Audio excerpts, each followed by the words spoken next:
Welcome everyone, my name is Manuel Martinez and this is another episode of Career Downloads, where each episode I basically hit the refresh button, bring on a different guest to really learn more about their career, to understand how they navigated it, different lessons that they've learned, to really try and pull out actionable advice that you can use as you're managing your own career. So for today's episode, I have with me Jay Jackson. So we have crossed paths on two different occasions.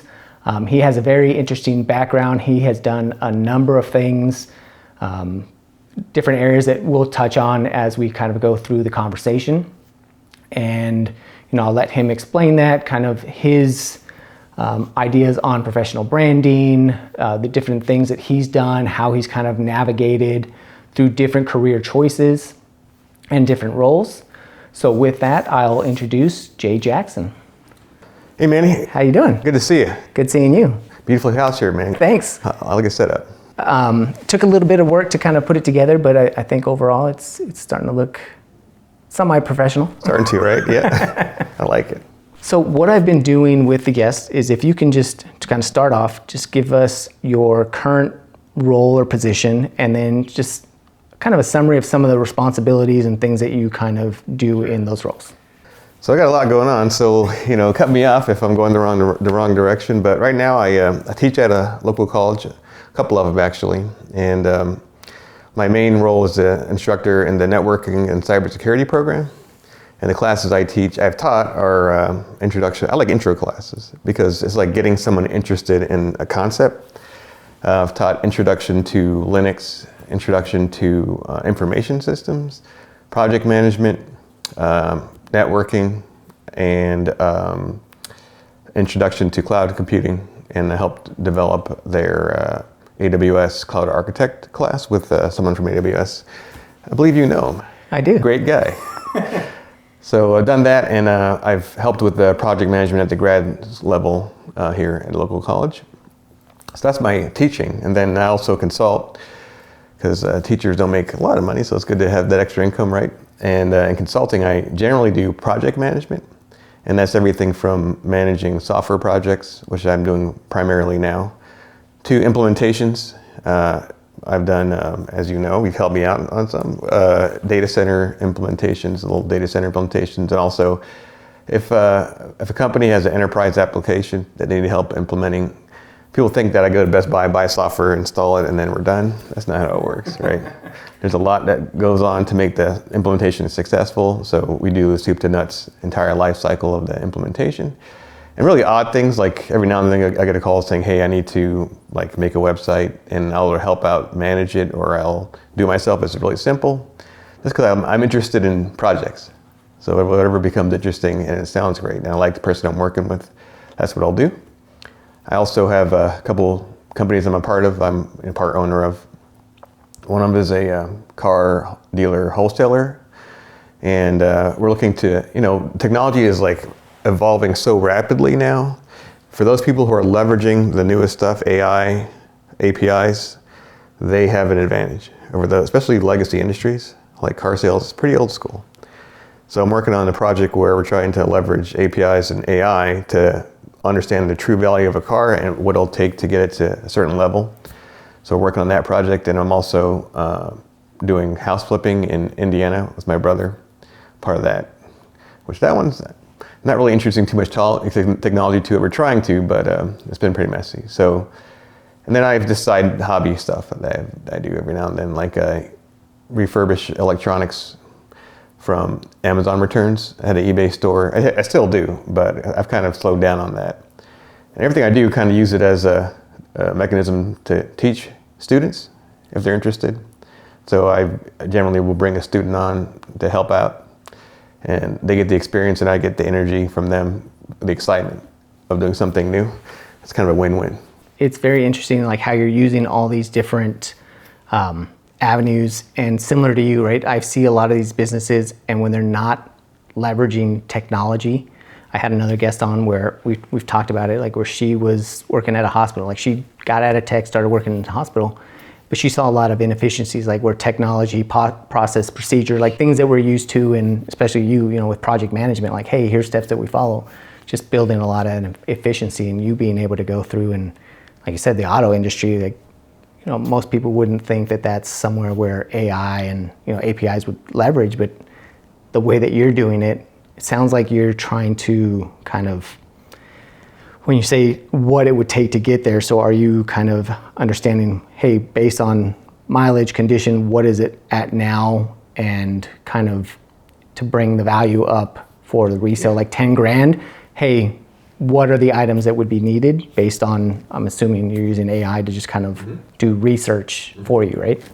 Yeah, so, you know, information gathering and making decisions takes time, right? And also, you know, just to walk through it, you go to the auction, right? You see the car, and you need to know the value of the car when you're bidding on it, because you want to take the car. This is triage, right? I'm sorry, arbitrage. This is arbitrage, which I've done that for a while. You take something, you add some value to it, and you sell it for more. And the more value you add to it, obviously the more margin you make. But in order to do that, you need to know the potential of whatever you're getting, whether it be electronics, car, anything really. And that's kind of hard to do if you don't have experience in the domain. But the information is out there. And also, an auction is kind of a fast-paced environment, so you need to make quick decisions.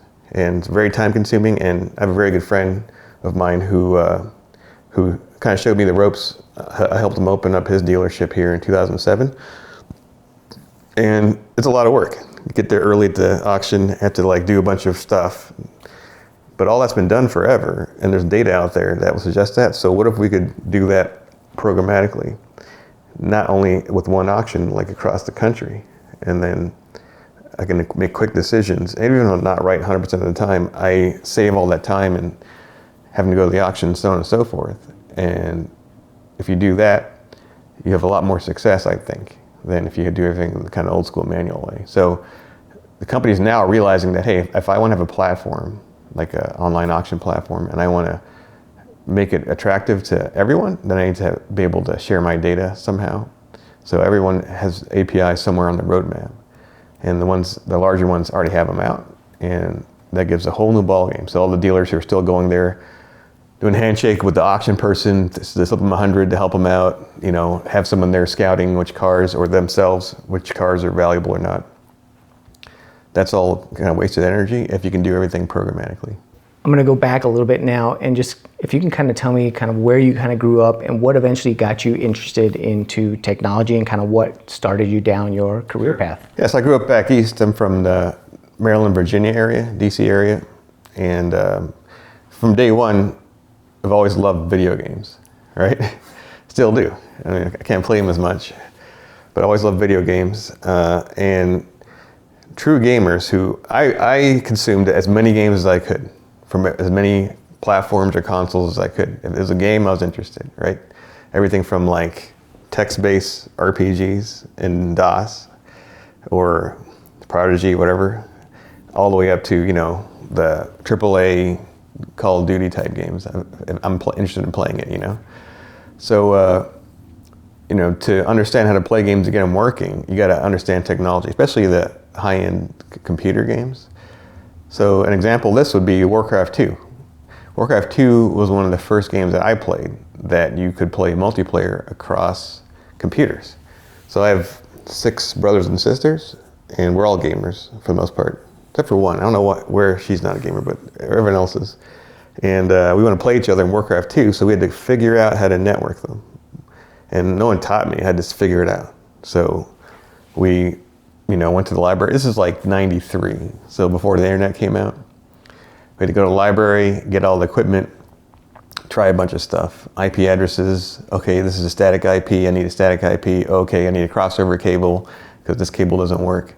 And, you know, we grind it out. And eventually we figured it out. And then boom, now we're playing multiplayer Warcraft 2, which is like heaven, you know. So that got me in technology just because I wanted to play video games, really. And, you know, I like technology. I think it's cool the way technology works. And then from a career path, I really didn't know what I wanted to do from a career path. And we can get into that. That's like a whole other side conversation. Do you want to get into that now, or are you going to talk about something else? No, I mean, we can talk about it now. So in high school, I wanted a job. I didn't care where I worked. So I worked at McDonald's. You know, it's fun. Anyone who's had to work fast food knows how much fun that is. But where I work McDonald's is one of the busiest ones in Rockville, Maryland. Very busy area of town. So you get a lot of people coming through. And I was there 2 years, and I became like a valuable resource to the store. And I like people. I just do. I've always liked people. And there's a lot of people you don't like working in fast food, but in general, I like people. And across the street from McDonald's was CompUSA, which was like Best Buy for computers back in the day. You probably remember it. I remember them. So right across the street was CompUSA, and one of their managers drove through the drive-thru, and he's like, "Hey, you guys have a smile on your face. I know the job sucks." It's like, "How much you make?" And I told him I made $5.70 an hour, and I was like in a lead, so I was like, not making a ton of money. And it's like, "Okay, come over to CompUSA. We need cashiers. I'll pay you $6.50." And I was like, "Okay," like decided to do that. And I was graduating high school at this point, so I was 17. So I went over to CompUSA, and now I have access to all this technology because it's a retailer, and they have discounts and all this stuff happens. So that really accelerated my interest in technology because I get to play with all this stuff, which is so critical because, we work with students, right? And I asked the students, like, same question, like, how did you get into technology? And a lot of them say, I was just exposed to it because a lot of kids are technical and don't know they are until they start playing with technology. And it's an expensive hobby to get into, and a lot of kids don't have those type of resources. I didn't. And giving them a way to be exposed to it so they know that this is kind of my jam is really cool. A very important part there, right, is exposure. And I think just exposure to not even just technology, but different things. So, like my dad was not into technology, like he was, they did construction, right? So he was a block layer. But one of the things that he exposed me to early was a lot of the machinery and equipment, like things would break and we'd have to go and help and fix them. So that mindset of like repairing things. And it eventually went into like not even just equipment, but even just vehicles. Like, oh, we've got to change the brake pads on this. Like, oh, okay, well, how do we do that? Showing you that entire process, hey, how to bleed brakes, how to do all these different things to then, okay, we get home, we need to repair a light switch. So it's not technology, it's electronics, it's different things, but exposure so that when I did get exposed into technology and PCs, I didn't have the fear of, oh my gosh, I don't know how to take this apart, right? Like you start to develop like a thought process, that exposure. I'm like, oh, okay, well, there's a screw here. Let me take a couple of these screws. What does this release? And so when I got into being,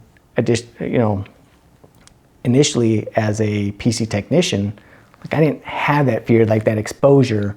I wasn't confident, but again, not having the resources to buy a bunch of computers, but eventually, like just kind of doing that correlation of like, oh, it's an electronic. I've taken apart blenders and radios and different stuff like that. So you also make a good point, an important point in my opinion, is working with your dad, you got access to that knowledge, but also it was kind of a safe place to learn because I'm a big fan of mistakes. My wife calls me a professional failure because you learn from mistakes. Knowledge is really error correction. And if you're in a place where you can take things apart and if you don't put it back together perfectly, you're not like fired, that's a great place. Plus, so you learn, like if I tug on it this way, doesn't mean I'm breaking it. And some things take harder tug, things like that, right? And with technology, you gotta know how to break it and put it back together, but not cause damage to the company you're working for. And school and working with relatives or whatever is repairing things really is a great place to pick up those skills, which is one of the reasons why I always like repairing things because they're already broken, so it's no harm. And just try to put it back together, right? Right. And almost sometimes for me, like to a detriment, right? Like I see stuff and I'm like, oh, I can fix that. And my wife's like, yeah, but just have somebody else do it. Like you can't repair all 20 or 25 things that you see, right? So it's just kind of an understanding to like that process. But like you said, you are going to fail a lot. But I think the more that you fail over time, you learn and you either fail faster, right? Like you're able to make those decisions like I can tug, you can tell, like you said, like, hey, if I pull this a little bit harder, I need to because this is how it's gonna come off, or if I pull this harder, I'm gonna break it. So you start to kind of build that knowledge base of like, hey, this is what I should do and this is kind of how I move forward. So as you're exposing students to this, and are you kind of doing the same thing, exposing them to technology? And as you're asking them, like, what are some of, there is a barrier to entry. So how are you helping them kind of move past that? Well, it's tough in a formal learning environment because, you have structure, and students are kind of been indoctrinated to this style of learning, which is like you follow instructions and I'll give you an A that I give you. So my classroom is a little different, where I put out questions that really don't have an answer because I'm hoping that we'll get the wrong answer and then we'll fail to the right answer type thing. And that drives some students nuts. So you got to really set your classroom up early in a culture that, failure is appreciated and we're kind of expecting it. And still, it's like pulling teeth sometimes with some students. Some students come to me and say, like, don't call on me, because, I call hoping for the wrong answer. And so I ask really vague questions. And some students, like, it really causes anxiety. I was like, in technology, you got to get over that because you're not going to have all the answers. And not only that, but things change so rapidly. If you have all the answers now, you're not going to have it next month. So you got to be okay with having to fumble through getting to the right answer, right? Yeah. As a project manager, you kind of have to know a lot about everything, really. So I really just know, like, I'm in a project, I know who can do what I can do, and if there's a gap, I got to find a resource like you to fill it in. And, the way I've known that is by trying, like, oh, no, this is way more complicated, or, oh, okay, this is easy. Even still, every now and then you get, kind of heart attack moments because you don't have the experience, and which is why you got to set things up where you can revert back to a state no matter what, right? And learning to troubleshoot. So, you mentioned that going through the library and kind of playing around with that, having exposure, at CompUSA. So did you know that it was troubleshooting and understanding that? Because, like you said, I think a lot of times people are indoctrinated to a specific way of learning. Yeah. And when it deviates, that critical thinking or that troubleshooting, a lot of times I don't, because I also, similar to you, right? I teach and I see a lot of this. If I follow these steps and it's not working right away, it's like step 5 doesn't work. Okay, well, why, right? Like, try and figure it out and understand. So is that something that did you know that you were developing troubleshooting skills, or is it just something that you were determined to get to, like, an end state? So how did you kind of manage that? If we're talking like back when I was playing games as a kid, I had no formal framework of how I was approaching things, just trying to figure it out. We call it grinding, And that element's missing in today's world. It really is. If I can't get to the answer and it's not linear, people give up. And I don't know why, other than maybe it's an indoctrinated. They want the quick answer now, past the least resistance. And, like, you're missing, like, so much if you grind it out. So I didn't know it was formally that's what I was doing, but now I do. And I kind of look for that. And there's always this period of rumbling when you're learning something new, and you got to kind of expect it. If you're going to climb a mountain, you can't be like, okay, let's climb a mountain, and then you start from the bottom and there at the top. There's always the climb, the struggle that you have to do to figure it out. So it's like I actually look for the struggle, and if it's too easy, I feel like I missed something. If that makes sense. Yep, it definitely does. So then now, as you're working at CompUSA, you're getting this exposure. What kind of, sounded like you were graduating high school around that time. So what was kind of the path forward from there? Sure. So I had no plan. Both my parents didn't go to college, or graduate from college, I should say. So they weren't like, go to college. They were like, do whatever you want type thing. So I had no path. McDonald's actually paid for my first semester of college right before I quit. So they were super happy about that because they expected me to hit their management track. So I had money to go to the college, so I was like, let me just sign up so I can get this money. So I signed up for the community college there, but at CompUSA, and I was a cashier. And that really framed my career, really. It's interesting how that works. First of all, I always work hard. That's been indoctrinated in me, and, like, I feel like I have to work hard. And I was a cashier, and this is probably one of the top 3 busiest stores. It was in Montgomery County, and if anyone knows the county system in the United States, Montgomery is Maryland, Fairfax is Virginia, and they're right next to each other, and those are the richest counties in the country.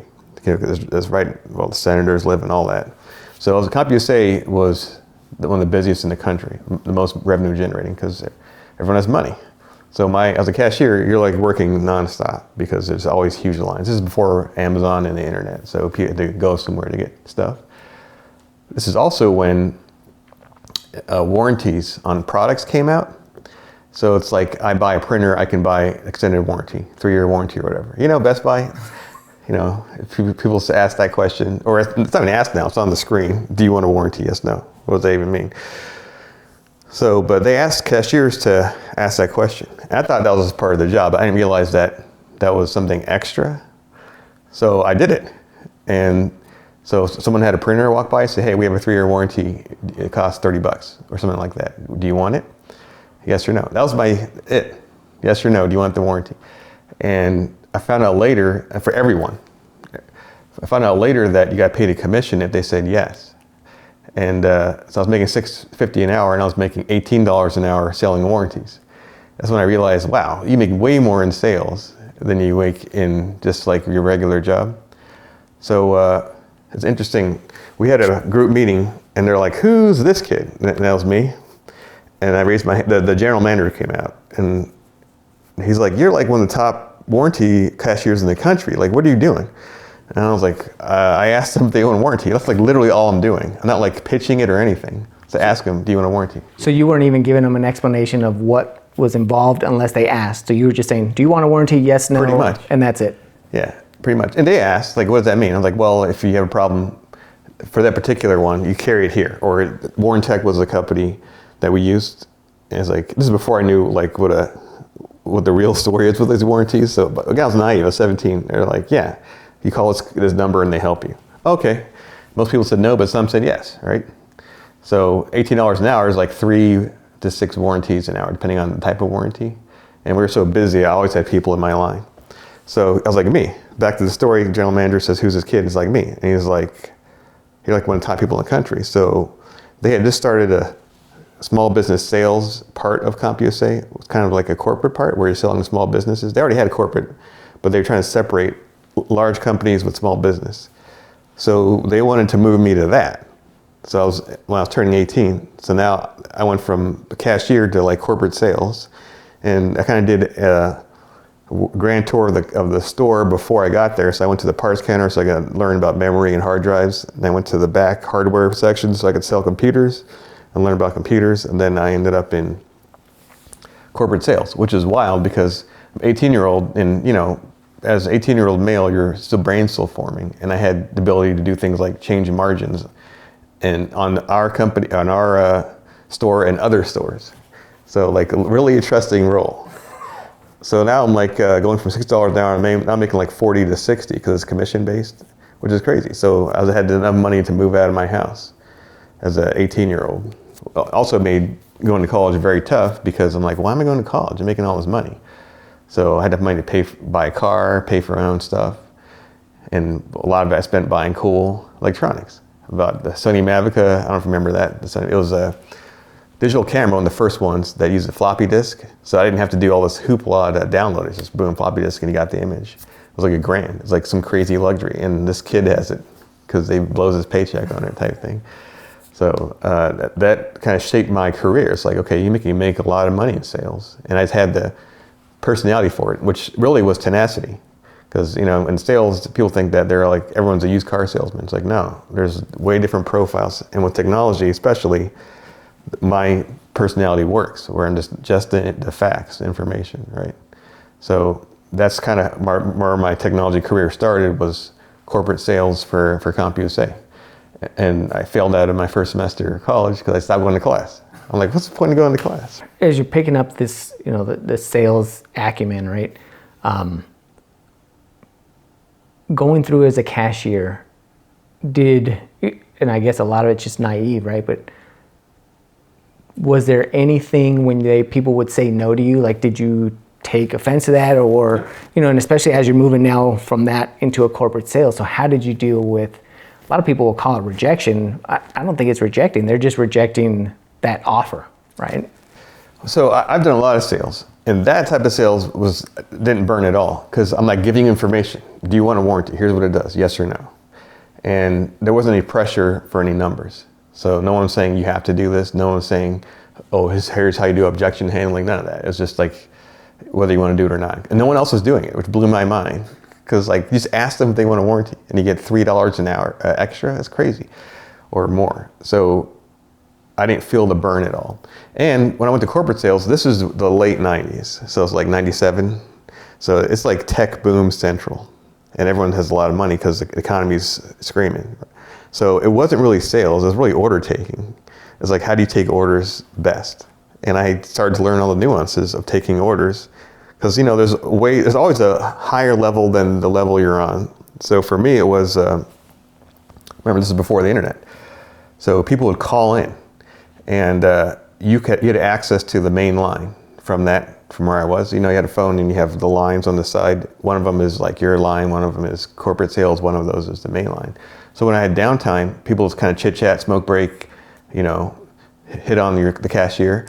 I would start answering the main line. And if it was someone from a business, if it was someone from like have a question about, you know, something commercial or have a complaint or whatever, I would just transfer them out to someone else. And sometimes, you know, as an immature person, I transfer them somewhere crazy just for giggles. If I like them, you know, so like, let me transfer them to like Uzbekistan.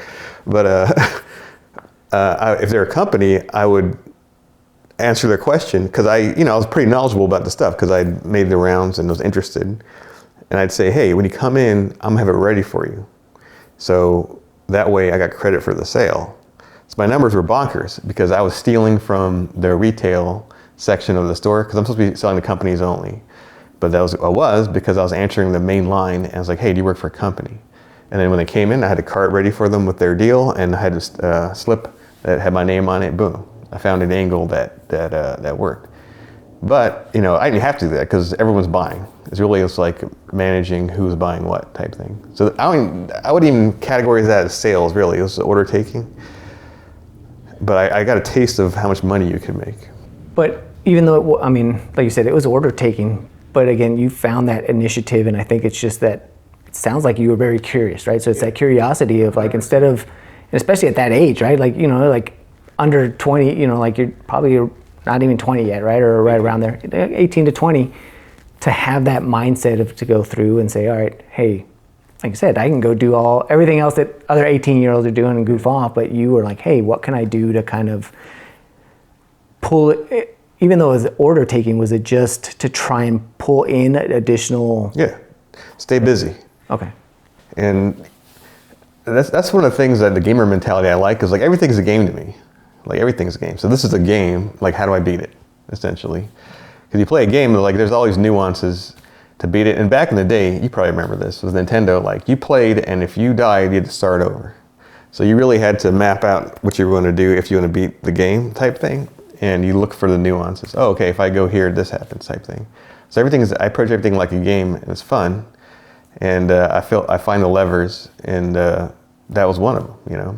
And there's always like the baseline game, but there's also other stuff you can do and working glitches, you know. And now when you're doing this, you're doing something different?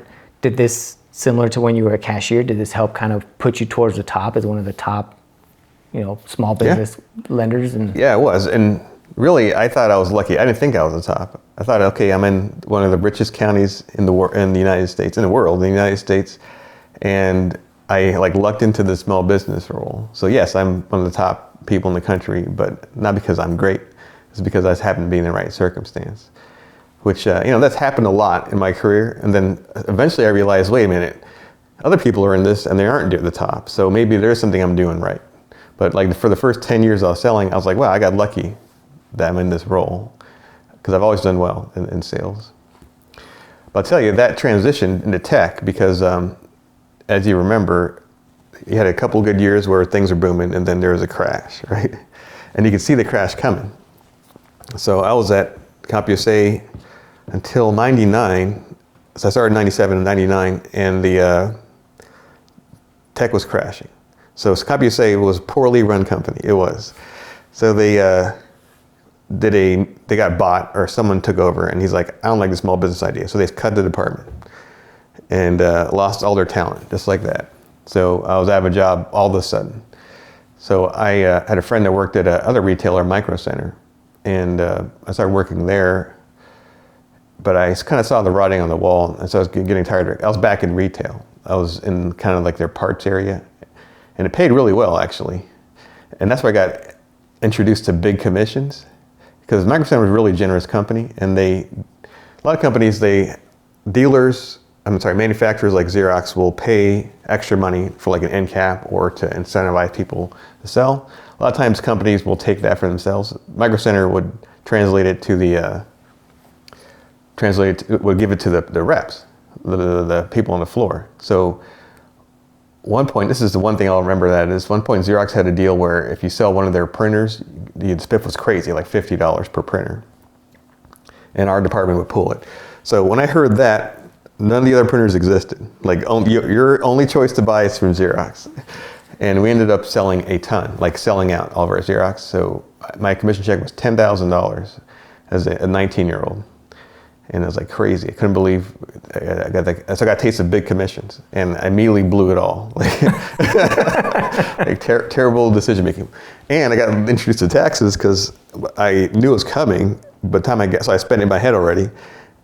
By the time I got it, my take home was like $5,000. So like cut in half because of my age and where I lived. But I was like, man, this is great.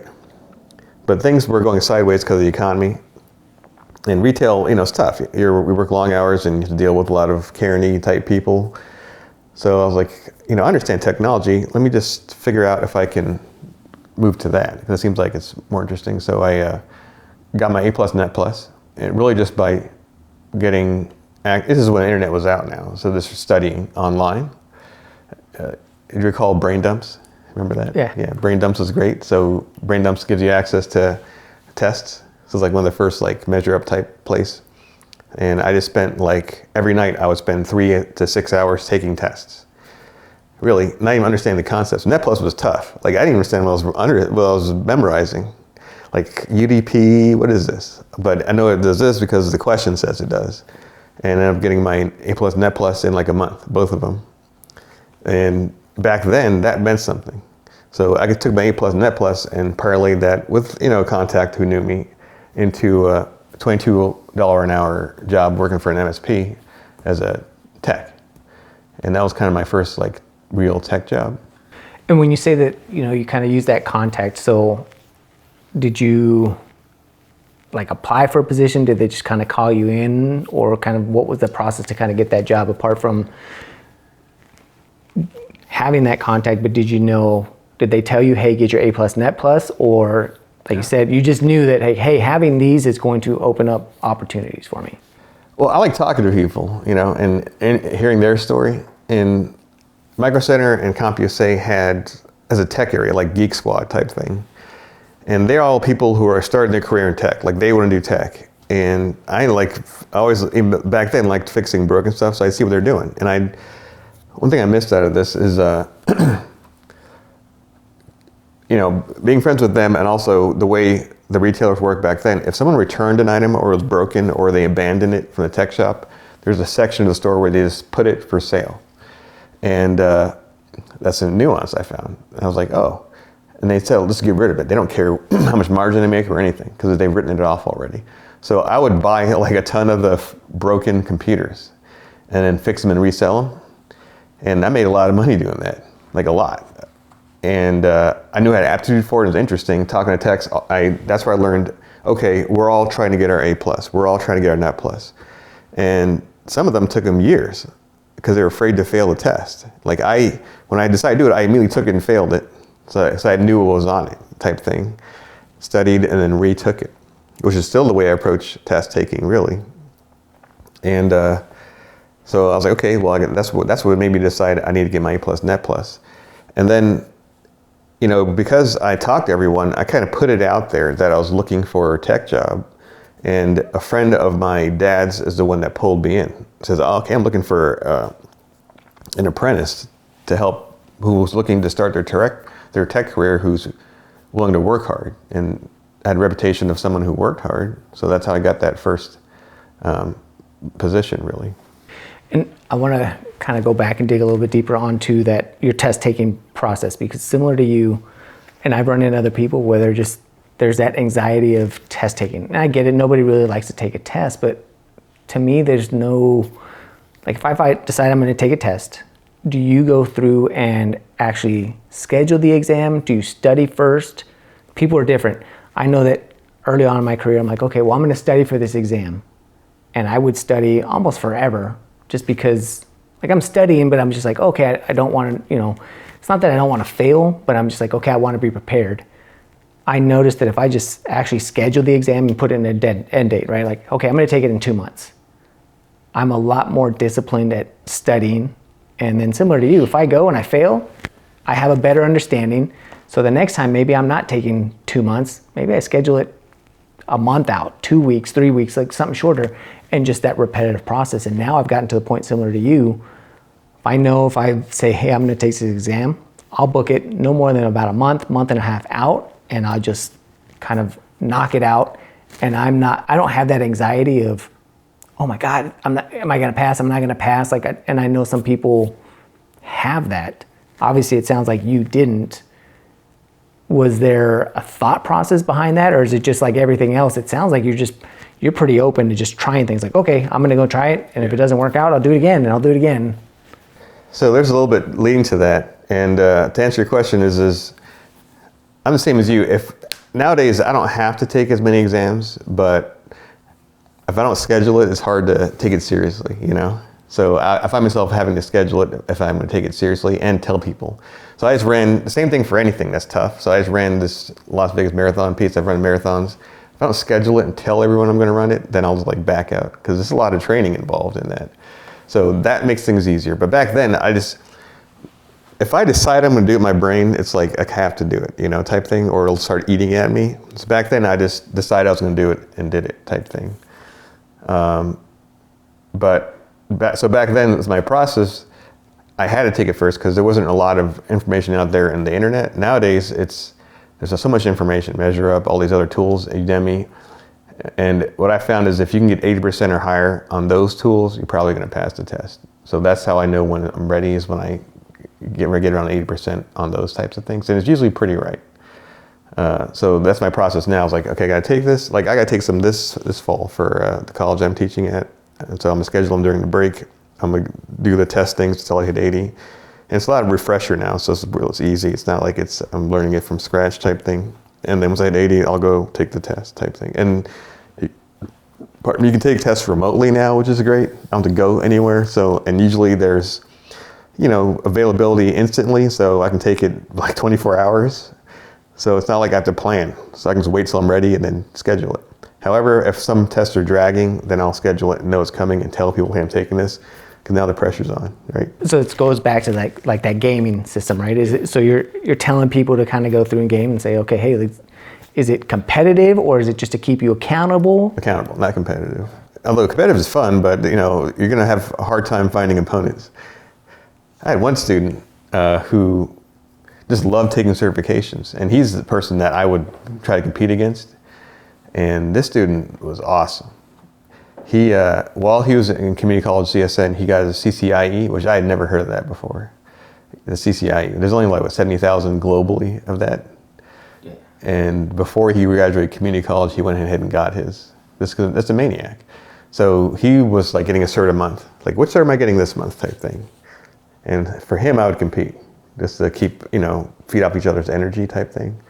But generally speaking, people aren't like lining up to get certifications, especially at our age. It's true because I tried that recently, like trying to do some of the AWS certs, and people at first might get competitive, but like you said, at our age, and it's more the experience and everything else that where it's not as much of a priority. So I find it harder to compete, but that drives me because just telling people like that accountability doesn't work for me.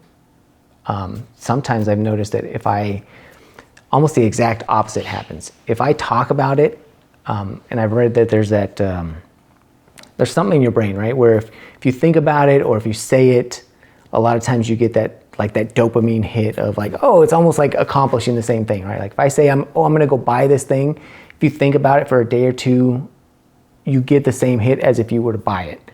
And I've noticed that if I go and tell somebody like, oh, I'm going to go take this exam, I go take this exam, I won't do it just because I've said it. I'm like, well, I already told people, and if I don't do it, like I don't care what they think one way or the other. So instead, I actually have to not tell people and just go and take it. Okay. I'm the opposite. So if I tell someone and I do it, then I feel like they think, oh, this guy's a liar. You know, he just says things and doesn't do them. So that's the pressure for me. It's like I made the commitment. So now they pull you in. So, you know, you get into this role and working for an MSP. So what are some of the job functions? Is it stuff related to like A plus and Net plus? So you're just doing basic installation, networking? It was actually a great experience. And the people I work with were cool. And you see a lot of interesting people out there. And people you wouldn't think are techie actually are. So it was building PCs. So back then you built your own PCs. This MSP had a lot of government contracts, which most of them do in that area. So government buys a bunch of PCs. They don't necessarily want to buy Dell. They'll buy regular custom ones. So we built those. And I got really good where I could build a PC. Like we had an area with all the parts lined up in bins, and then I would just put it together. It took me like half an hour to build a PC from scratch, which is pretty good, I thought at least. And then a lot of what was going on back then was conversion from BNC to coax to RJ45. So I pulled cable, and you know they wanted young people to pull cable because it sucked. You know, summertime, it's 100-degree heat. There's like asbestos in the roof. We're at old school. You got to pull out the old cable and pull in a new one, and you got to find someone who's nimble to go up there and do it. So I pulled cable and punched it down. So that was kind of most of the things I was doing, was that type of stuff.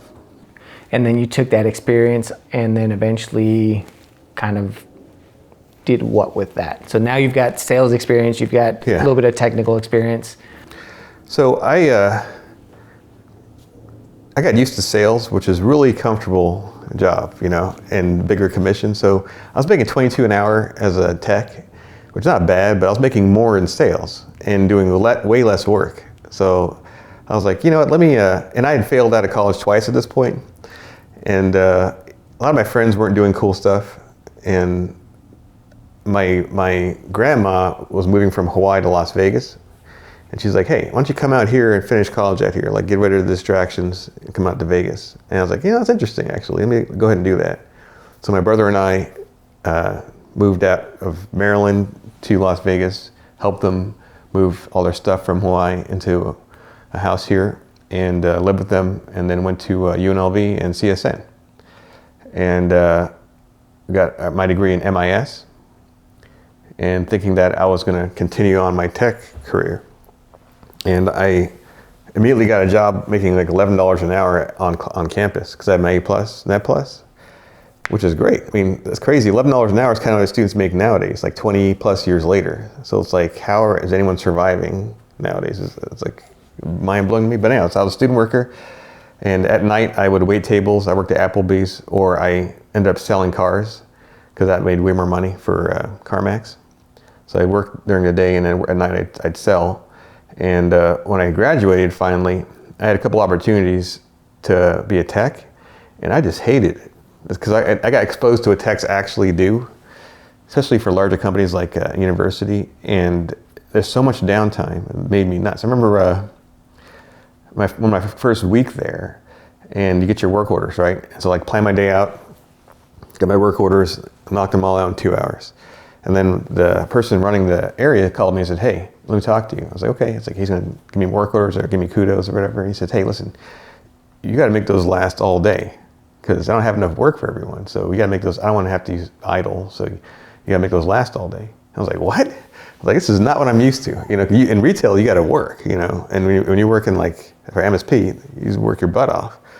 So I was bored most of the time. And you know, when I'm bored, it causes problems. Start trolling people, you know. So I found out all the best ways to troll your coworkers. So, you know, like back then it was take a screenshot of their desktop and then change the background to match the screenshot. So none of the icons worked. That was a fun one. Changing their background just to something different. Yeah. I remember doing that, and then still the same thing. So we would change their background and then to, you know, something else, like, you know, like Care Bears, Hello Kitty, just something different.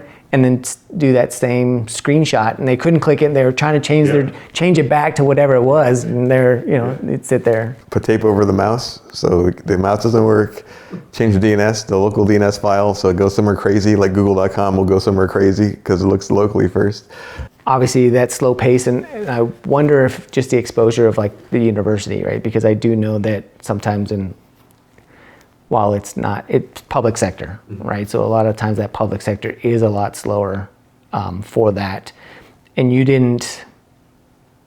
I know you didn't like being idle, but you didn't use that time, it sounded like everywhere else, to kind of figure out what else I can do to either grow my knowledge, my experience, This is my early 20s, and I wasn't super responsible at that point. And it's weird. It's like you go to college and you have expectations. So when I was learning technology and being exposed to it, I just wanted to get as much knowledge as I can. Everything was cool. Everything stopped being as cool when I was in college. I was kind of expecting, okay, I'm going to college and I'm going to have, a comfortable job because they're going to see I have a degree, which is not true, as you know. And I've always worked somewhere where I was exposed to a lot of people. Even the MSP, I was always constantly meeting people and having conversations. When you're a tech, you're in your office. And I went from building PCs to, helping troubleshoot professor problems to the knock. And the knock was awful because I just watched blips all day. Or maybe go and recable something. So I was like, this sucks. So I was bored in that respect too. I wasn't having any interaction. And then when I graduated, the type of jobs I was getting, I was applying for were like 40 grand, in the 40 grand to 45 grand range. And I was like, man, I made this when I was 18. It's like, I don't want to, what's up? So the economy wasn't great here. This was early 2000s, 9/11 happened. So there wasn't a lot of job prospects. So I applied around, got a couple jobs. I got a job at MSP to start off in sales. And it was terrible. So I ended up being there for a very short period of time, quitting. Actually went back to CompUSA for a period of time, left, because they were a mess. CompUSA small business sales. And it's funny, with the internet, whatever you did follows you now. So you gotta be really careful. So when CompUSA, I saw they had an opening and for small business sales, and all I did was apply because my sales numbers were already saved. So they just pulled up my sales numbers and then hired me on the spot because they saw that my numbers were huge. Now, that didn't translate to Las Vegas, and they were completely disorganized here, and I just couldn't be successful. I recognized that right away. I applied to Xerox. They have an agency here where they have an agency where they kind of have a proving ground before you go to corporate, because sales is high turnover. So I kind of got lucky where I got an interview with no real sales experience, because they had this test you would take that was 2-hour-long test. It was a personality profile test. And if you hit these certain metrics, you got an interview automatically type thing. And this is the new sales manager. They had a new sales manager, and that was his philosophy. Interview everyone constantly. And interviewed, and we hit it off, and I started selling Xerox products, which is primarily at that point was copier, multifunction devices, which was techie enough to be interesting, because copiers haven't changed much in 20 years, but they're on the network. So I have to understand how to do that piece, and they can send information over the network. So it was interesting. So plus Xerox was a big company, so I got exposed to so even though it was an agency, Xerox still funded the agency, and they spent $30,000 and 90 days training you when you started. So I had to go through the formal training process. It was great. So that's how I started. I was like, hey, tech sales is where it's at. So I started, and back then it was, you get a salary with small commissions, or you go on full commission, and you get a big commissions. And in my mind, it's if you're in sales, why would you care about salary? It's because if you aren't performing, you're gone. So everyone should be full commission. I didn't have any kids at the time. So, and I made an average 10 grand minimum per month, day one, month one. It's crazy. So I made a ton of money and made President's Club, all that, working for Xerox, and it was rough. And that's where sales started. Okay. It wasn't before. That was where sales started, because it was outside sales. I had to generate my own leads and things. I had to go door to door, and that was awful, because I'm kind of an introvert, nerdy tech guy, and that's where you get rejection, and to understand how to navigate through that and have the motivation to go out and do that every day type thing. And it was tough, like the first 6 months. Even though I had success, I feel like I got lucky, because this is like '03 time, so we're getting through 9/11, and then we're in Vegas, so Vegas housing is starting to ramp up. So the economy is starting to boom here all of a sudden. So there's a lot of movement, and so there were sales to be had. It wasn't like I was trying to squeeze water out of a rock, but I still had to go out and get it. Nothing was given to me. You said that you were kind of an introvert, you're getting more techie, but prior to that, it sounded like you were also, I mean, maybe not an extrovert, but you were comfortable talking to people. So as you're going through this, is it the fact that you're going to have to go and generate the leads, or kind of what made it awful in the rejection? Just, I mean, I know your personality, like maybe you're not the person that's like the center of attention, but again, you're comfortable talking to people. Oh yeah, absolutely. Right? So I'm just curious where you felt that you were an introvert and that it didn't really work out. My definition of introvert isn't like I'm shy, because I've never been shy, but it's been like I get energy, I recharge alone essentially, and I'd rather be alone to recharge. So if I'm in a crowd, I'm not going to draw attention to myself and be the life of the party, but if I have to, I'll talk to anyone, you know. And the sales is weird, because like you start to see people as an opportunity to make money versus like someone as a person. So it's like, okay, I'm meeting Manny, I wonder how I can get him to buy this type thing, versus, and that like never sat well with me. And that was like the turning point, was when I was able to mentally understand where I fit in, because they train you like objection handling, solution selling, how to push them to a decision, all this stuff, all salesy stuff, right? And you try that, and I was like awful at that. It was awful. Like I'd go in and like have the process in my mind, it would come out wrong. I came in disingenuous. But what I realized is that's not true. That's not sales really. Sales is problem solving. And when I shifted where I'm making friends, I'm trying to make friends, make someone's, I know it's annoying to have to deal with a salesperson, so I'm going to try to be respectful of their time and kind of do something funny to make their day interesting type thing. And then see people as your friends versus as a prospect, and then try to give value first before I ask for anything, because you're making transactions, emotional transactions, making deposits and withdrawals. So I'm going to deposit first. And when I approached it was like, how can I solve this person's problems? And if they don't have problems, how do I leave them alone and move on? And that is what made me successful, was when I made that switch. Because then I walk in the office and be like, okay, I'm going to solve this person's problem. So my first big deal was a mortgage company. Like they were just having all these problems because mortgage was paper. And I just knew how to solve his problems because I understood the machines. I was like, hey, I walked in his office and I was like, hey, I see a machine there. And the receptionist was like, yeah, it sucks, blah, blah, blah. I was like, what's going on? This is going on. Have you thought about doing things this way? Oh, that makes sense. Let me get the owner here. He says, this guy says he knows how to do X, Y, Z, which is really my claim to fame, because I wasn't really salesy. I just knew how the machines worked, like cold, and all the software and features of them that normal reps. This is a weird dichotomy, which is like, if you have something that's different, not normal in the industry, then that sets you apart. So for me, I was technical. Everyone else was kind of salesy. So there were no tech people on our sales team. Tech people were like the implementers, project managers, installers. Sales guys were sales guys, but I was like a hybrid of that. And because of that, I could go in, I did my own installs, which is where I learned that I really like project management more than sales. That's what I really liked. I like installing things. I have a story around that if we have time, because that's how I got into project management. But anyway, so that's what I liked. And it was like, the mentality was, how do I solve this person's problems and be respectful of their time and make a friend? And I had a lot of success that way. That mind shift of going back to you being techie, right? It's how do I solve this problem? How do I fix this? How do I make this more efficient? Yeah. Similar to what you're doing, for your own business, but now you're doing it for somebody else. Yeah. And they're seeing that value of, oh, okay, you're not trying to sell me a printer, you're trying to sell me a solution.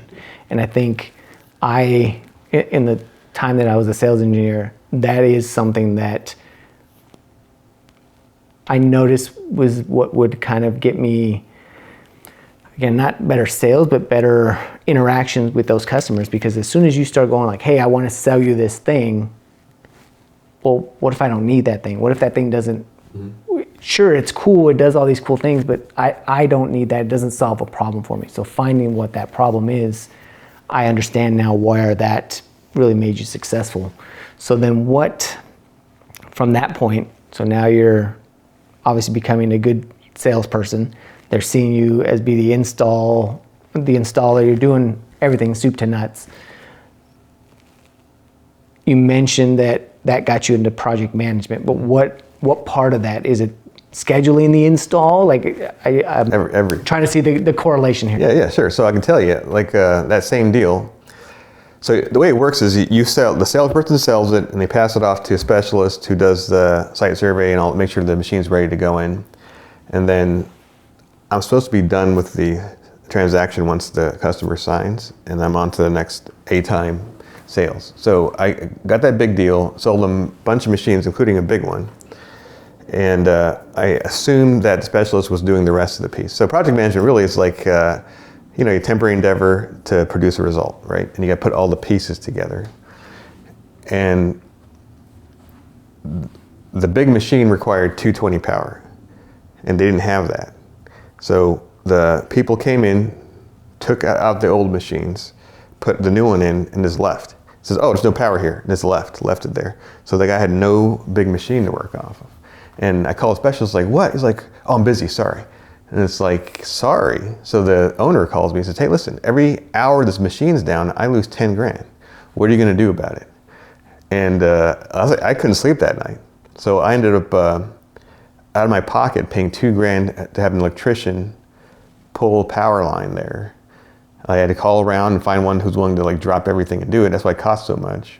And I had it happen. And I was like, I do my own implementations now. Like we had an implementation specialist, we had a site survey, we had all that, and I was like, I don't care. I'm doing my own implementations because I never wanted to go through that again, right? Because now you're losing credibility, right? Like you've established this, like you said, you're providing value. So you've provided all this value, and it's almost like it's 50% done, right? Like, hey, here's this value. Okay, you're solving this. I bought it. Yeah. But if they're not actually able to use it, then it's almost like they never bought it, other than they spent a bunch of money for nothing. Plus what I learned is like, I learned a lot more about the solutions if I installed them myself, like how it worked. So I was like, okay, I like this. So I started to do my own installs, and then I started to do other people's installs because they realized this person's way better than our current process. So could you mind helping me out? I'll pay you on the site, whatever. All the way, so then I did that for a year. And that turned into a bunch of stuff. So like working hard, thinking, just making connections with everyone, talking to everyone, some luck, like timing, really not luck, but timing, all that translates. So working hard is number one. So I worked really hard. We did really well. Vegas was booming. The community college, CSN, bought from me because they went to redo all their printers in their labs. And I put that deal together, which was luck, really, in my opinion. This happened that they went to it, which made us the #1 dealer in the country, because agencies weren't supposed to sell that. But I had made friends with the person who was responsible for that. I met with the college, did all the work with them, set it up in their labs, testing, and they put an RFP out, and we ended up getting a piece of that and made us #1 in the country. So that made it all the way up to the chain Xerox, like, how are they #1 in the country?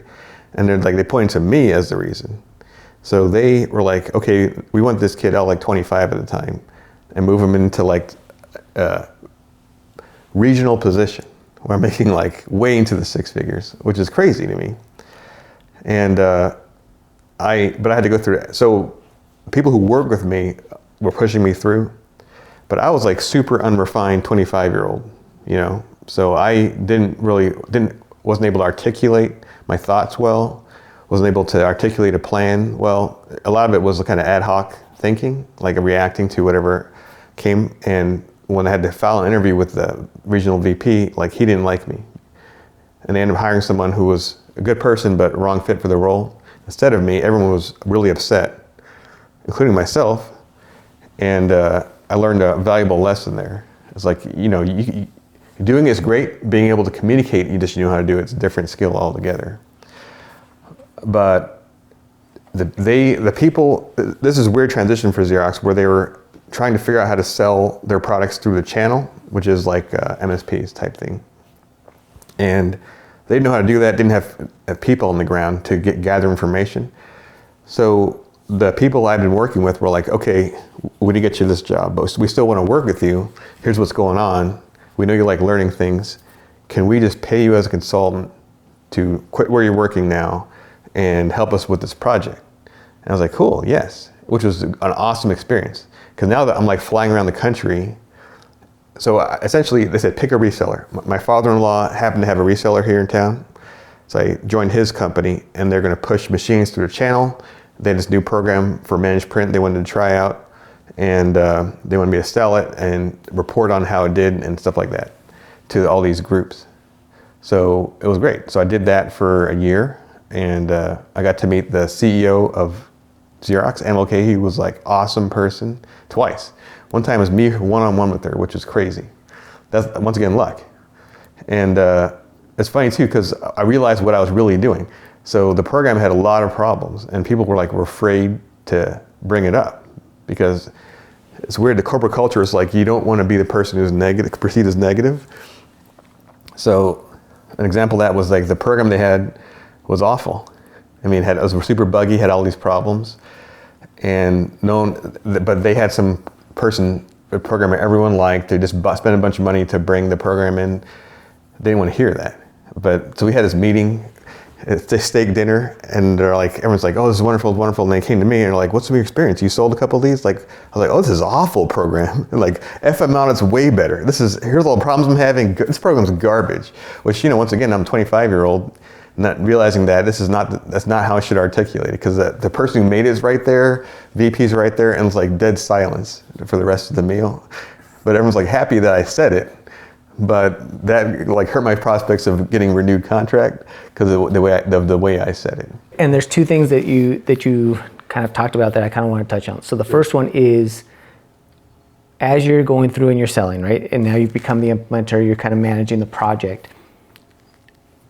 Did that take away, I guess it's three questions. So one, did that take away from your ability to continue selling more because now you're obviously implementing and doing a lot more, but at the same time, did it help your sales because now you know the entire process, you can kind of articulate that and know that I'm the person that's going to do that, and now you're kind of seen as the one-man solution or the one-person solution, as opposed to, okay, well, thanks for selling this to me, and then it's the implementer and the site survey and all this. So I guess that's the first two questions, and then I'll follow up with the other one. So the answer to that is I was always at odds with my sales manager, because I don't know if you've been in sales before in that type of capacity, but you have to meet these targets, these activity targets, which in my mind was always lies. Like, you need to make 50 calls a day, and you need to visit this many people, and I better have this many business cards in my hand,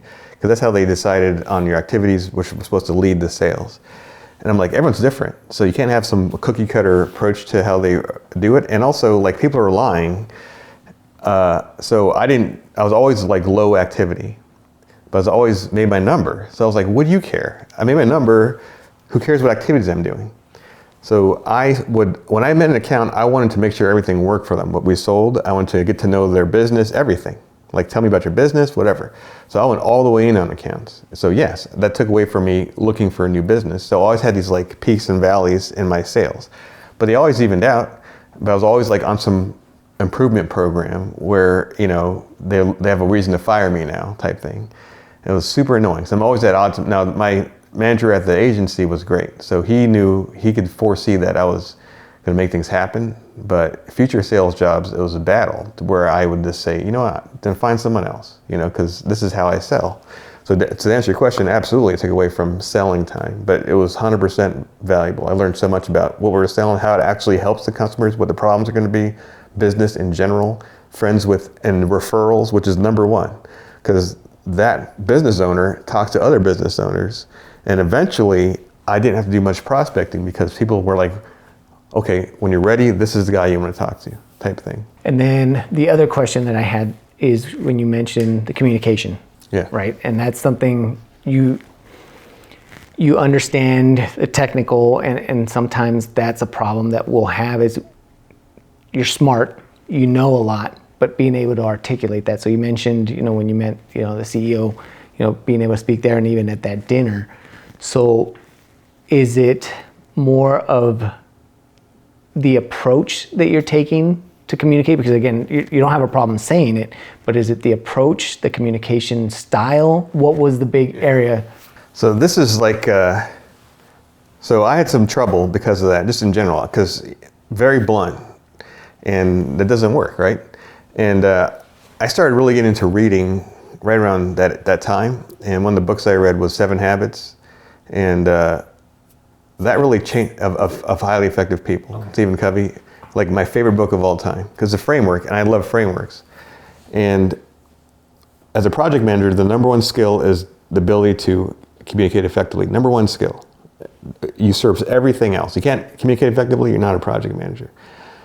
And there's a lot that goes to communicating that I didn't realize, that I didn't think about. Because for that one particular instance where I was like telling it was awful, the communication is more than just the words, right? Way more than just the words. Tone, body language, context is huge, more than just the words. And then proper communication, when you're delivering tough feedback, there's a continuum of courage and consideration. This is from 7 Habits, where it's like you need to have the courage to say the right thing, and you need to have the consideration to say the right thing the right way. So if someone needs to lose weight, you can't tell them, hey, you're really fat, go lose some weight. Because that doesn't take into consideration everything that led up to them being in that state. And if your intention is to help them, you're not helping them at that point. And I want to communicate. It was one thing I learned is like, as a human being, you have this fight or flight mechanism. And if I put you in a position where you get defensive, communication stops right there. So I want to stay out of defensiveness. And if I come in like blunt, there's a high chance that can open up. And so this person, so I didn't look at his perspective at all. Like he spent his whole life building his application. Finally, Fortune 500 company have bought it. They're using me to determine the problems are, and I come in and make a global judgment that is awful. Versus saying, okay, here's the problems I'm seeing, which have been more effective. It's like, yeah, I'm installing it, it's working, but here's the problems I'm seeing. And if I were to contrast these problems to another thing I've seen, here's where I see the opportunities are to fix it. What do you think? Versus like, your program's awful, because that's kind of a conversation ender.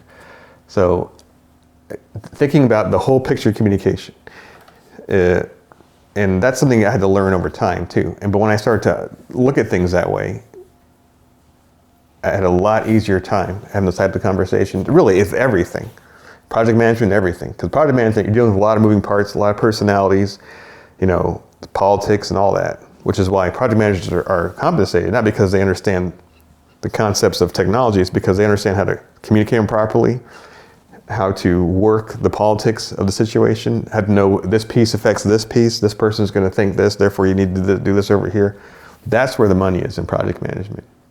And I had to learn all that. A lot of it the hard way. So then as you're getting that exposure to project management, so going through that, what got you into project management? Like it sounds like that's where you started to get exposure, but from there, did you go into like a PM role, start formally training? Good question.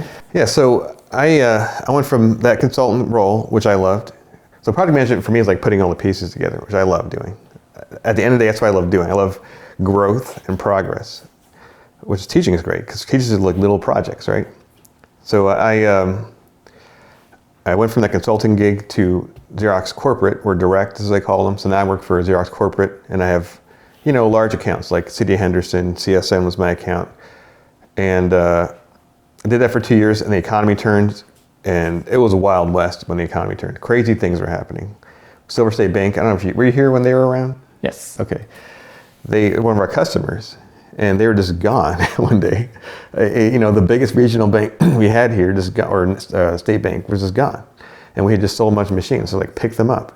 And that's like a hit to your budget and unrecoverable. So you lose a job if you lose that account, and boom.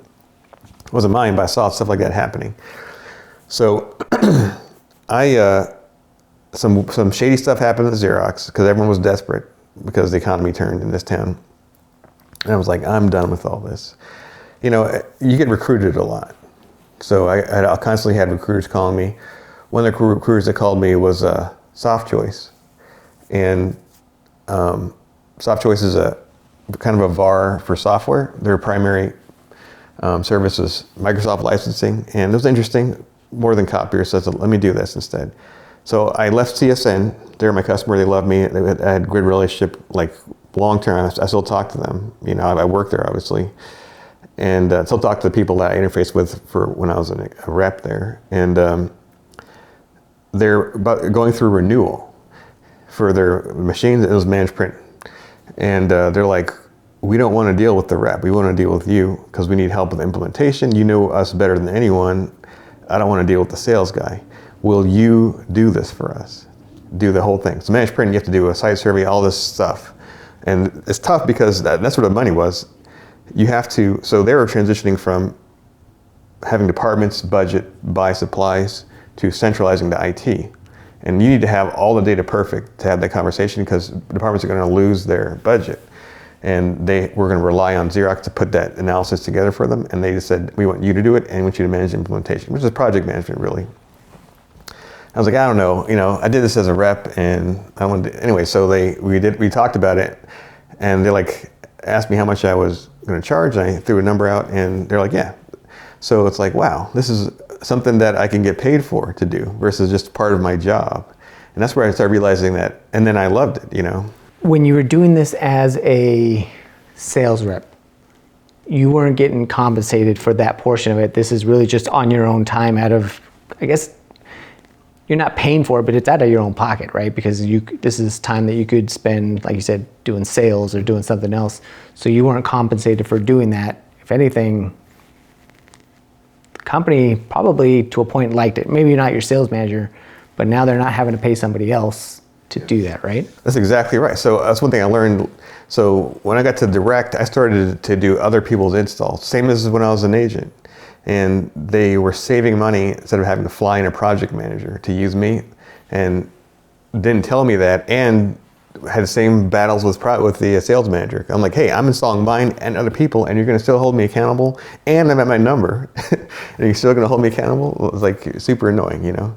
So yeah, I was saving them money to doing my own implementations, absolutely. So, you know, and even as you're working for this VAR, right, you're saving the company money because you're doing everything. Granted, you're still hitting your numbers, but did at any point you kind of realize that, hey, I'm saving you money, and be able to use that to your advantage to... I never realized that till after I was doing it. Yeah, things were really, I mean, and I don't blame anyone because were you here during the economic downturn? So it was Wild West. Like, no one knew what was going on. It was crazy. Like globally, the thing, it was pretty crazy. So everyone gets a pass, but it was too chaotic. And everyone's just trying to keep their head above water type thing. So I didn't know what was going on. But I did know I liked it. I like implementations. I really enjoyed that. And it was like, everything was a headache, and there's a lot of moving pieces and drama, and you have to, project manager needs to know everything about everything. So you are, a lot of pressure on you. But I didn't mind because I really enjoyed it. And I wanted to know everything about everything, so it worked out for me. You're getting hit by all these different recruiters, because that's another thing that you mentioned. And are they, guessing around this time, right? LinkedIn, or is it through word of mouth? Like, how are they connecting? LinkedIn primarily. Okay. And this is just based on the experience that you have out there, or is it just because you have a profile, or is it specific? Are they targeting you for your skill set that you've put on it? Yeah, exactly. So another thing is I actually recruited at some point. I worked for Robert Half. And so I got a direct experience with that, which I did on purpose for a couple of reasons. But most of my recruiting calls comes from LinkedIn. I see your profile, you're interested in this role type thing. And as a recruiter, you have to do a lot of fishing. So if their profile even mentions what you're looking for in a role, you qualify them, essentially. You pull them in for an interview. So they saw, if I said project manager as my title, and they look and they see I have some project management experience, you get an interview with the recruiter at that point. It's like one of the main roles of a recruiter, is to filter the right candidate to the customer. So yes, LinkedIn is the primary thing. And really all they're doing is just screening you at that point, right? Like you said, they're going through, they're prospecting, they're screening and say, hey, do we move this person? So, and that's kind of, recruiting was a tough gig. Because recruiters, a lot of them don't have a good reputation, and they'll maybe pump up what the job is or tell you the opportunity, knowing that all they're doing is seeing what your profile is. That's all they're doing. So they call anyone and do an interview just to see what your profile is, whether it's a job out there or not, just so they know, because you are a product to them, which is the thing that I had the most trouble with as a recruiter, is like people now are products. And so I got called from recruiters. Some of them just called me to see my profile because maybe they can use me in the future. Now I'm in their database type thing. Some of them actually had a job. The recruiter that for Soft Choice was from Soft Choice, which is good. Internal recruiter, that's usually pretty solid. And Soft Choice is probably one of the best companies I've ever worked for. They were a great company, super direct. Everything was honest. They were good to their customers. They're a Canadian company, they're not even in the United States. And I really had a good time there when I was there, and good product for what it did. Were you working at Soft Choice and also doing CSN at the same time, or is it kind of, I guess that kind of blended in for me, because as you're doing all the site, when they called you and they wanted you to do this implementation, because I think that's around the time that we first met the first time, because I remember that installation when I was working there as a manager. There's actually a lot between that. Oh, okay. So the economy's turning with Xerox. Soft Choice called me. I went to Soft Choice. It was weird to me because I've always been part of a team, and Soft Choice is a Canadian company, and their approach is we need reps in certain areas, and then we'll fly in or remote in the resources when you have a big deal type thing. So I was on my own completely at that point, and it was a new industry, so it's they did software sales, soup to nuts. So there's a lot to learn, and I was having to learn it all kind of from scratch myself, and which is not a problem, but I'm learning it and selling it, so I'm learning it as I sell. So it was really tough, and my manager was great, and he ended up leaving. I got a new manager who was good. He was new. He's a young guy. He was a super talented, super bright guy, new to management. Wasn't that great. My boss from Xerox had called me. This is after a year of working there. I was doing well. I was hitting my numbers, but I was lonely and missing being a part of a team. So my old boss from Xerox had moved to a different company. He's like, hey, we need an enterprise guy here. Do you want to come over?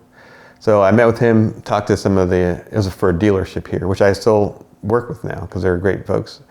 And I consult with them now. And I end up going, he says, hey, we'll match whatever you're making, salary, commission, everything. So I said, okay. So I ended up doing that and left Soft Choice. So I was there a year and then went to the dealership. And then the economy was weird and the timing was wrong really for me to be there. So I was there for a year and ended up leaving that job. And I was like, you know what, I'm done working for companies. I had enough. And I started my own company. So I built a game truck in town. This is like 2009. I built a video game truck, 2009, 2010.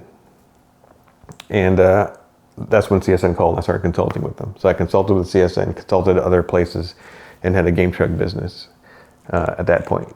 I wasn't working for anyone in particular. Up to this point, like just kind of hearing, the different roles that you've had and things that you've been doing, it doesn't sound like at any point you're going through and interviewing anywhere or kind of putting in applications on your own. It sounds like most of what's kind of coming across or coming through your path, and you mentioned it as luck. I think I've come to see it more now as more opportunities, right? You're doing the right activities, you're doing the right things to where, sure, it's luck, it's timing, but you only do that. That only happens when you're putting yourself out there, you're doing the right activities. At any point here, are you doing any type of applying at jobs? Because it sounds like most of it is word of mouth, right?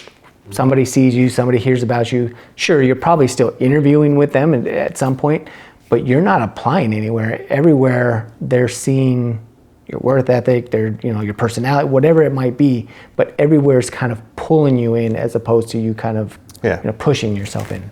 Yeah, so you're right all these jobs required an interview. It wasn't like I start tomorrow, but the only job I've ever had to apply for cold is the Xerox job. That's the only one my entire career. CSN, everything. I've always had someone pull me into it. And really, I put it out there, here's what I'm looking for, and I get pulled into something. And when you say you put it out there, what is it that you mean by that? Like, are you just telling people, hey, I'm looking, hey, I'm interested? Yeah. Just in conversations that you're having at these different places? Yeah, so like you're building a network, so your reputation is number one. Like you gotta hold onto that as if it's gold, because it takes a lifetime to build it and then a second to lose, right? So I have a reputation, and I talk to people, good and bad, not only good. and I talk to people, and whenever I'm interested, I say, here's what I'm interested in. And if they're in that domain, I ask for advice. Hey, what do you think? Here's what I want to do. What do you think? And then eventually people are like, hey, you know what? We have this role. Why don't you do this type thing? And that's how I get roles. So I just put it out there, talk to my network and say, here's what I'm interested in. What do you think? What do you think? What do you think? Never really asking, hey, do you have a position open? Or hey, can you give me a job? It's like, what do you think? And then people will say, people who think I'm the right fit will say, hey, take a look at this position. I can help you get the interview, or I can, I'm the person you talk to, whatever it is. And that's worked out for me. Like I said, the only job I've actually had to apply for was the initial Xerox one out of college. That's the only one. And as you're just putting that out, is it, I guess I'm very curious to your approach as to, I get the, hey, what do you think? But is this strategic? Like, do you know that person might have that type of contact? Or is it really just, you're just conversational and just everybody that you talk to, similar to when you were doing the warranties, right? Like, hey, do you want a warranty? Yes, no? Are you just talking to almost everybody and say, hey, I'm interested in this. What do you think? Yeah. And when you say, what do you think, are you asking them for advice as far as the type of role, I guess, what kind of feedback are you asking for, or even are you asking? Yeah, so I'm not a very good liar, or I don't know if liar is the right word, but like I don't have any sideways agenda. I'm pretty direct. So like, there's no deception. Yeah. Well, I try not to be. So it's like if I call you, man, and say, hey, Manny, you're a tech and looking for a tech job. What do you think? Like, and I don't care if you have it or not. I just want to know, like, how did you get your job? Like, curious. So when I got the job at Robert Half, I had a friend of mine I knew just from sales networking together, who was the branch manager there. And I was like, hey, man, this is like 2013. My game truck business wasn't doing well, so I couldn't live off that money, and consulting is like up and down. So I have a family, have kids, I need to get a job again. I was like, hey, I really want to get into project management. What do you think? So he said, because he knows recruiting. So he pulled me in, and he's like, and I had known him because we had done sales networking together. He's like, okay, you want to do project management? This is what your life's going to look like. Boom, boom, boom. You don't have enough formal experience, so you're going to start as a coordinator. You're going to be making 40 to 60, and then get these certificates, blah, blah, blah. And I was like, that sucks. I'm used to making a lot of money. He's like, or you could recruit with me. And he like pulled out his W-2, and he made a lot of money recruiting, which blew me away. I was like, how are you making so much money recruiting? So anyway, he says, and you'll learn this part of sales, because like if you have a business, your number one value is your people, right? So you have to know how to get people anyway. So why don't you just recruit with me? And you can do that project management stuff later. Make some money for yourself. I said, okay. So that's how I got into Robert Half. So it wasn't like I just wouldn't have asked him, because I knew that he might know the answer. And I was looking for project management, not even sales. It turned into that though, because it sounded interesting, Got it. So you were very open to different opportunities, even if it wasn't exactly what you were looking for. You're like, hey, this is what I'm thinking. And you are genuinely curious and say, hey, how do I, like you said, he does recruiting. He might be able to point you, and it sounds like he did give you that guideline. But at the same time, he said, hey, here's something that you weren't even interested or thinking about. Why don't you try this in the meantime? Yeah. Or possibly, it could have been something you enjoyed and stuck with it. When I talk to people and I ask them a question, I'm not looking for them to answer it the way I want it to be answered. I'm looking for whatever their answer is. So if someone I trust tells me this, I'm going to take that to heart, right? Okay, that's interesting. I've never thought of taking that approach to kind of my career, right? Just, hey, this is what I'm interested in.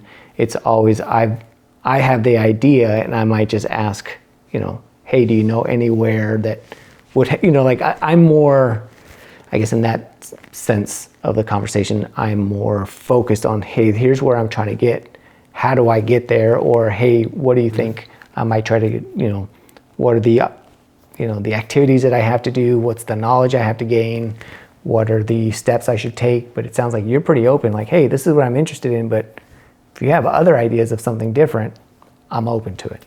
And both ways are fine, because if I'm looking for this one direct thing, I'll say, hey, I'm looking for this one direct thing. Can you help me, yes or no type thing? But in that eyes being truthful, I am open. I've had a foot in both arenas. If he says, hey, I have a job as a waiter, not interested, right? But that seems, and it was recruiting technology professionals, full-time roles. So it was like something I was interested in. It's like, yeah, that sounds interesting. Because, I have to be interested in to be successful at it. Because I got to be really curious to learn the whole thing, soup to nuts. And to have that energy, you have to be interested. So I found it interesting. So I said, let's give it a shot. I know that we're going to kind of come up here on time, but really from here, I guess the one question that I'm very curious in is, where did you actually start getting into project management? And, what was that process like of, kind of learning? Like Fred told you, hey, this is where you're going to start. You're not going to be here. So what was kind of that entryway into project management? So we talked about the story of how I got into it initially. I found I had an aptitude for it. This is like my really true skill of project management. Project management is such a ubiquitous term, and it means different things to different people. But at the end of the day, you have to produce a unique result. That's what you're trying to do.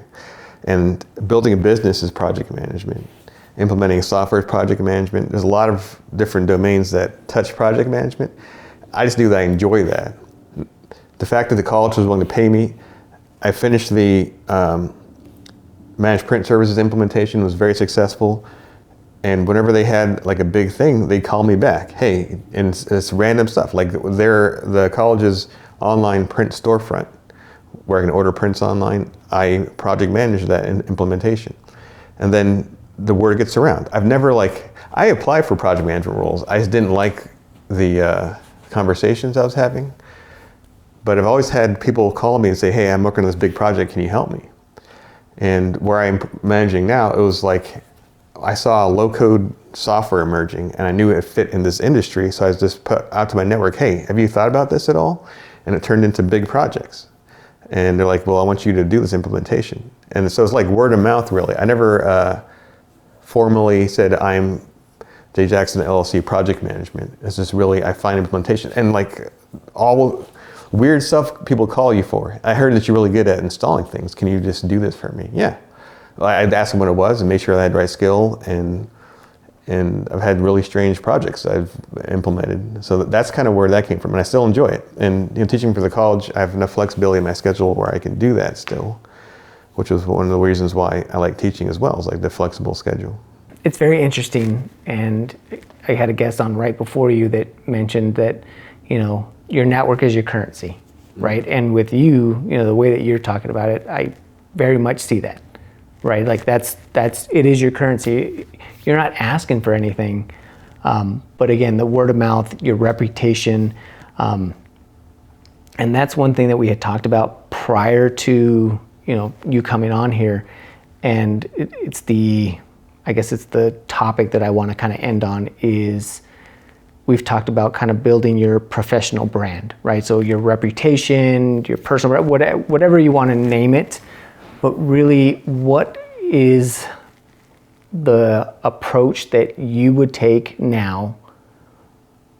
Or not only just what's the approach you would take now, but what is kind of the approach that you've taken as you've built yours up to kind of go through? And again, it could be even for somebody like me that's been in the industry for a while, like, okay, I have a certain reputation, but what if I want to either build it or maybe change it? Kind of what are your advice? So I actually thought deeply about this because, we work with, by the way, I like projects too because you can bring in students and give them experience. But anyway, so I thought about this because I thought about this as to what I told myself when I was a student back 20 plus years ago, and when I tell my students now, is back to your professional brand. You're building your brand. Like as you grow, you're building your brand. It's kind of like playing games where you have a character and you're building your character, and your character has attributes, right? And I love frameworks. I love gaming, so it's a game to me. So then the game is RAKSE. It's reputation, ability, skill, knowledge, skills, experience. So reputation is number one. Like, do what you say you're going to do? Are you honest? Do you make and keep promises? Your ability, which is really discovery, because people are inherently good at something just because of genetic makeup. I'm not going to be an NBA player because I'm not 6'8", right? So if I want to strive to that because it's my passion, you're not going to get there, right? Or it'd be a super slim chance. So ability is a discovery. What am I good at? And the only way you're going to learn that is by trying a bunch of things and failing at a bunch of things. And then that's how you expose technology. You're like, wow, I'm kind of good at this. This is interesting. I'm terrible at design. And you're good at with your hands. I am not at all good with my hands, which I've learned the hard way, right? So that's RA. Then you have K, which is knowledge, which I define it as like your formal understanding in a domain, which is where college is so important because you learn the terms and you get formal education. And then once you get that knowledge, next is S, is skill. Can I apply that knowledge in a real world scenario? So I got this knowledge, it's great, but I got to be able to apply it, which is like where we are in education is we need to be moving more towards that, applying it, which is why whenever I can, I try to bring a student in on a project I'm working on, which is one of the reasons why I like projects, because I can bring students in. So every semester I'm saying, okay, I'm doing this. Who wants to come join me? So they can see and I can talk through what I'm doing, and I find out from them like, oh, you should do things this way. And students are like smart, you know? I was like, oh, you're right, I should do things this way. And then so that's the S, and then the E is experience. It's like how many times and in what domains have you applied your skill? So I've applied my skill by doing this project, this project, this project. So that's the framework I work on to build your professional brand. And you're like making deposits in all those. So the reputation is like non-negotiable.